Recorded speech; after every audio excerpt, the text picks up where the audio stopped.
mga bagong binasbasan na gamit kahapon, mahal na araw ni Commander Aguila. Ayan po ating napabasbasan o napasali natin sa General Blessing.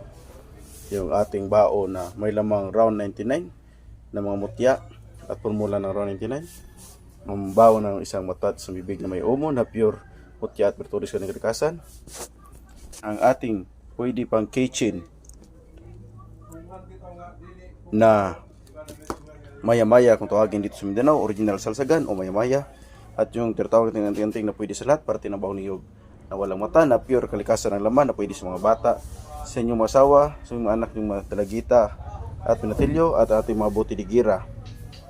Tulad itong Haring Bakal, round 99, buti signos, Diyos Ama, at ang mga bracelet. Yan po lahat ang ating napabasbasan sa mahal na araw.